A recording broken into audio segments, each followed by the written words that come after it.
किमेतु दुक्तानि जंग करीम पति पुनः पुनः।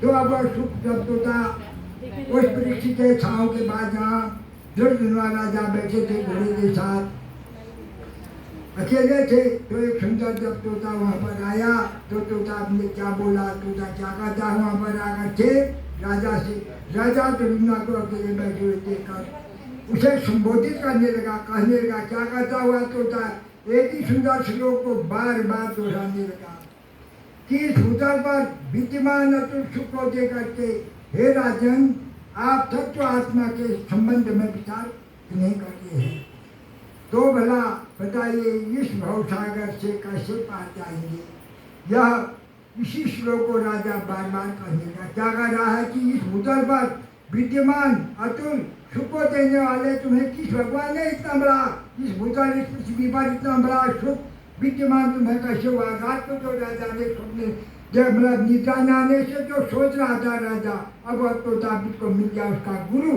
राजा ने प्रातःकाल उठ करके सोचा कि मैं पूछूं तो किसे पूछूं कि मेरे पास जो अपार संपत्ति, 4 पुत्र पुत्री और ऐसी सौभाग्यशाली मेरी पत्नी, इतना बड़ा राजपाट, इतना एक आशा आकर के राजबंदी नहीं आई थी। तो अब तोता जब प्रातःकाल जंगल गया तो कहता है कि इस भूतल पर विद्यमान अतुल सुख को दे करके हे राजन, आप तत्व आत्मा के संबंध के लिए कुछ विचार करेंगे, आपको किसने दिया है, कैसे आपके पास इतनी अपार संपत्ति आई है, ऐसा राज्य आपको किसने दिया है, आपने कभी सोचा।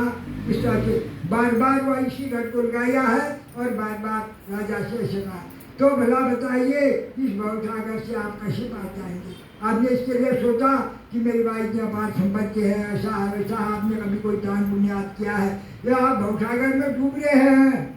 जब तक अगर आप इसका विचार नहीं करेंगे तो आप सागर में गोते लगाते रह जाएंगे, ऐसा कहावत होता उनकी। यह इसी श्लोक को राजा के सामने बार बार कहने लगा। तोते की वाणी सुनकर के राजा प्रसन्न हुए और साथ ही साथ मोहग्रस्त भी हो गए। तो राजा की ने जब तोते की वाणी को सुना उत्सुक की तो बड़े प्रसन्न हुए कि इसने मुझे बड़ा भारी ज्ञान दे दिया है। मुझे तो ज्ञान था ही, मैं तो इस बार संपत्ति के बारे में सोचते रहा, तो मैंने कभी कोई ऐसा कर्म नहीं किया है, तो आज इसने मुझे मेरा ज्ञान दे दिया। ऐसा भी मन में आया राजा के, और राजा के मन में मोह जैसा भी आ गया, तो सुख संपत्ति के लिए मोह जैसा आया कि इस तोते ने एक ही श्लोक को बार बार दोहराते हुए क्या कहा, क्यों कहा। तो राजा के मन में ऐसा मोह आया, ये तोता एक ही श्लोक को कह रहा, क्यों कह रहा बार बार इसी श्लोक को, ऐसा सोचने लगा। जो वेदांत के सार से युक्त नारियल के फल के समान और बड़ी कठिनाई से समझ में आने योग्य है। वेद व्यास जी के पिता जो पराशर मुनि माता सती, सेम वही तोता जैसे हुआ था सुखदेव जी, वही सुखदेव जी वहाँ पर उसको कह रहे हैं कि हे कृष्ण देवपायन, व्यास जी के प्रिय पुत्र सुखदेव जी मुनि तो नहीं है। अब राजा दुर्धनवा को सोच रहा मन में कि ये कहीं सुखदेव मुनि तो नहीं है मुझे ज्ञान देने के लिए, जो पराशर मुनि के पुत्र और क्या नाम कहते हैं सत्यवती के जो पराशर पिता और सत्यवती के पुत्र ये सुखदेव महाराज वेद व्यास तो नहीं आए हैं, तो यहाँ पर ये कौन आया मुझे ऐसा ज्ञान देने के लिए। उस राजा को अपने मन में बड़ा विस्मय हो गया, कहीं सुखदेव जी आगे हैं शायद करके, ऐसा पराशर जी के पुत्र जो सुखदेव हैं सत्यवती के पुत्र, कहीं वही आगे है करके ऐसा विस्मय हो गया। जो मुझे श्री कृष्ण जी ने मंदगत से अनुचरण को भवसागर में डूबा हुआ देख करके राजा परीक्षित के समान कृपा पूर्वक उद्धार करने के लिए यहाँ पर सुखदेव जी को भेज दिया है। अब दुर्धनवा राजा सोचा है कि ये भगवान कृष्ण की लीला है।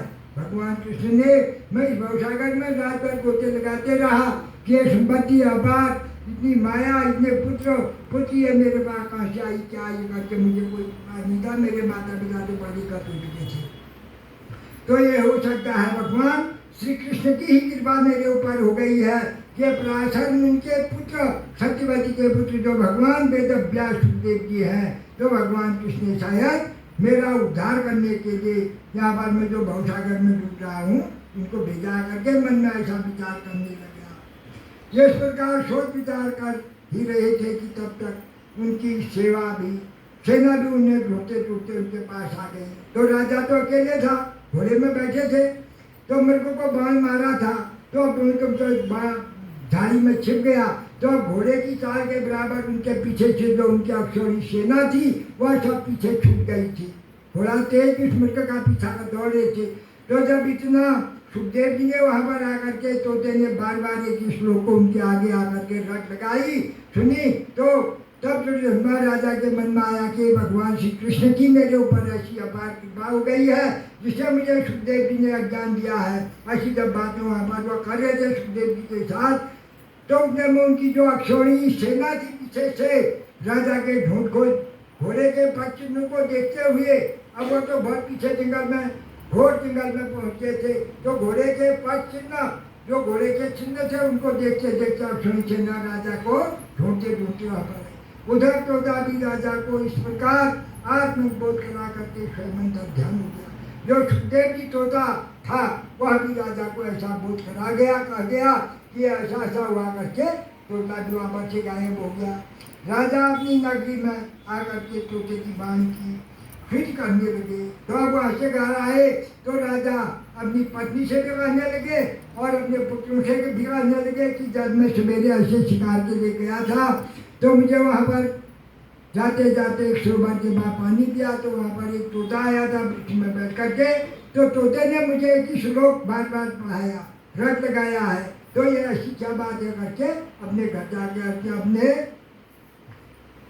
घर में जाकर के अपने पत्नी से पुत्र से राजधानी में जाकर के वह बार बार इसके बारे में सोचने लगे। किसी के बुलाने पर भी नहीं बोलते थे। अब राजा मौन हो गए, उनके मन में विस्मय संशय हो गया कि क्या बात है, तोते ने ऐसा क्यों कहा मेरे से करके अपने मन ही मन में हुआ जो है किसी के बुलाने पर बोलते नहीं थे। बिल्कुल एकदम मौन अवस्था को राजा धन्यवाद दे गए। जैसे आदमी कोई गुमसुम हो जाता है, कोई वाणी मुँह से नहीं निकलती है, उसी तरह से दुर्योधन महाराज भी गुमसुम है।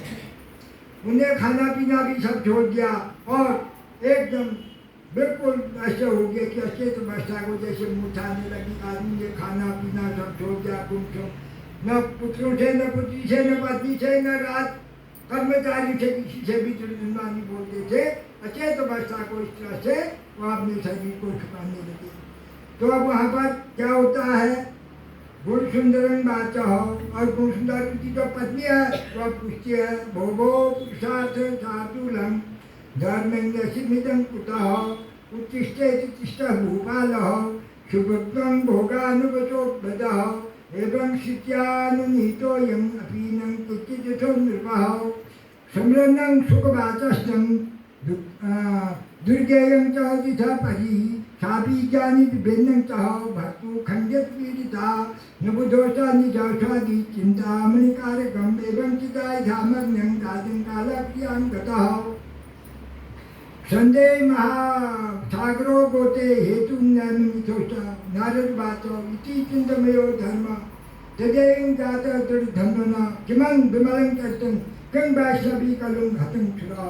तोता बाबू उनकी पत्नी जो उनकी पत्नी थी तो सुंदरी नाम की उनकी जो पत्नी थी रानी थी, और रानी बोली कि हे पुरुष व्याघ्र, मैं आपसे यह नमन करती हूँ।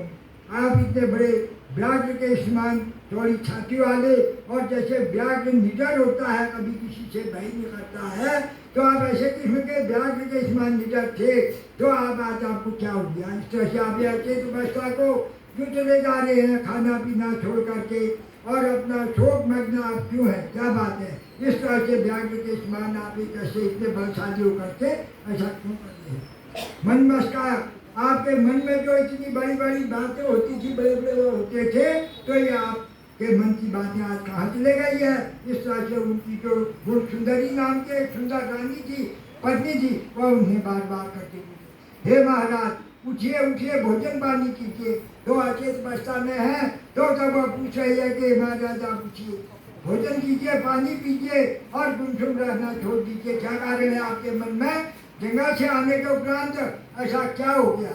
क्या आपको जंगल में किसी जानवर के द्वारा कहीं कोई ऐसा भय, भूत पिशाच प्रेत बाधा, कोई ऐसी बाधा से तो आप ग्रसित हो गए हैं? क्या बात हो गई है? तो वैसे आप तो व्याघ्र के समान निर्भय निडर ऐसे किस्म के थे, तो गुमसुम होने का कारण क्या है? भोजन पानी छोड़ना क्या बात है? तो आप उसे उसे करते। उनकी जो गुण सुंदरी रानी थी वह बार बार राजा से हाथ जोड़कर चुका। इस प्रकार रानी के सामने बुझा कहने पर, सामने बुझाने पर अनय विनय सुन करके भी राजा कुछ नहीं बोलते हैं। जब रानी इतना कह रही है तो रानी के इतना कहने पर भी राजा कुछ नहीं बोलते। उनके मस्तिष्क में तोते की कही हुई, जो तोते ने बार बार एक श्लोक को जो उनको सुनाया था, वही श्लोक उनके मन में बार बार आ रहा है। वह क्या श्लोक सुनाया था? सुखा पठानम सुशोकम चाह किमे किंचन पुनः पुनः संबोधने चढ़ जन्मा किमे निष्ठिता। तो सुखने उनको क्या कहा था कि उसी समय में वो वहाँ भी कई सुंदर तोते को देख करके राजा से मोहित होकर के वो सुख ने अपनी मधुर बात की बोला था। राजा तो जन्मा अकेले क्या बैठे हो? आपने कभी किसी से कहा कि ये संपत्ति मेरे बाप में से आई करके? उस तोते ने बार बार सुखदेव ने दुर्योधना को संबोधित किया था।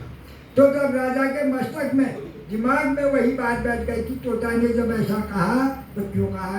ये कहीं पराशर मुनि के पुत्र, सत्यवती के पुत्र, कहीं सुखदेव जी महाराज जी तो नहीं, जिनने श्रीमद् भागवत की रचना की है, 18 पुराण बनाए हुए हैं। तो क्या बात है ऐसा मनना? परम तत्व की यह वाणी समा गई थी, जिसके देह लोग को भी सब भूल गया। तो वह राजा का देह छूट गया सजी, और वह देह में जो याददाश्त थी वह भी राजा जो जन्मा सब भूलने लग गए। वह युवती रानी दीर्घ श्वास लेकर के अपने पति की मानसिक व्यथा से अत्यंत पूजित। पत्नी जारी थी क्या? जब पति अस्वस्थ हो गया है तो पत्नी भी उसके साथ अस्वस्थ होने लगी, वह युवती भी। और वह भी लंबे लंबे सांस लेकर के अपने पति के सामने व्यथित होकर के, दुखित होकर के, पीड़ित होकर के वहाँ पर लंबे लंबे सांसें लेने लगी। और वहीं पर अपने भर्ता की उत्कृष्ट चिंता करने लगे।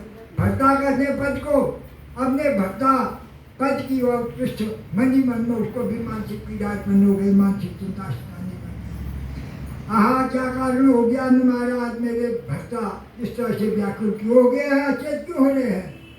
पद मेरे भर्ता करने पद को, तो भर्ता की व्याकुलता को देख करके राजा का भी उत्तम चित्त करते हुए वह समय बीत गया। तो ऐसा करते करते करते उस राजा और उस सुंदरी जो उसकी धर्मपत्नी के कई समय वहीं पर ऐसे ही अब एक अच्छे न बोले, राजा तो नहीं बोल रहे तो धन्वा। तो गुण सुंदरी जो पत्नी है वह बार बार पूछ रही थी, तो राजा जब कोई जवाब नहीं दे रहा था तो धन्वा, तो वह भी चुपचाप राजा के सामने बैठ गई और बैठ करके कई समय ऐसे ही बीत गया। परंतु संदेह सागर से पार करने का कोई कारण नहीं निकला। अब जो वह संदेह सागर है, मन में एक समुद्र से भी बड़ा समुद्र पैदा हो गया है।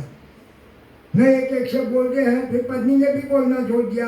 जो चुनवा तो पहले से राजा नहीं बोलते थे, पत्नी बोलती थी, पूछती थी कि हे बच्चे, आप तो एक सिंह व्याघ्र के समान इतने निडर भयहीन ऐसे थे, आज क्या बात हो गई? जंगल जाने से आपको कहीं कोई भूत पिशाच प्रेत बाधा या किसी जानवर की ऐसी कोई बाधा ने तो निष्ठा दिया है? तो बार बार पूछ रहे कि आप कहिए आप ऐसे शोकाकुल क्यों हो रहे हैं? जब बार बार पूछ रही थी तो कोई जवाब नहीं दे रहा था। तो फिर पत्नी भी जो गुण सुंदरी लावण्यवती थी, तो पूछने पर जब जवाब नहीं मिला तो न मिलने पर वह भी क्या नाम करते चुपचाप बैठ गए। जो के जो अचेत अवस्था को एक साथ बैठ गए। परंतु संदेह सागर में दोनों घोटाले का निर्णय, ये संदेह कोई किसको पता नहीं है। कई कारण नहीं लिख रहा है। नारद जी ने प्रश्न किया, हे ऋषिभक्त, नारायण इस प्रकार चिंताग्रस्त राजा धन्वा का आगे चल करके क्या हुआ, तो आप बताइए, क्योंकि भगवान विष्णु के भक्त हैं। तो अब नारद जी हरेक के कष्ट को दूर करते हैं और अग्नि ज्वाला भी जला जाते हैं। तो जब वहाँ पर आकर के नारद जी जो है भगवान, जिस बार नारद वहाँ पर आकर के नारायण से पूछने हैं कि दुर्योधना को ऐसा क्या हो गया, उसकी पत्नी को ऐसा क्या हो गया, तो क्यों ऐसा करते हैं? इस पुराण को, इस कथा को मैं आगे को सुनना चाहता हूँ। हे भगवान, हे विष्णु, आपका वह भक्त है, थोड़ा सा आप उसके बारे में निर्मल आख्यान सुना दीजिए। तो इस तरह से वह बार बार तब नारद के कहने लगे, श्री वृंदारंडरी पुराणे पुरुषोत्तम मास महात्म्य श्री नारायण नारद संवादे तृतीयोपाख्याने त्रयोदशोऽध्यायः। बोलो पुरुषोत्तम भगवान।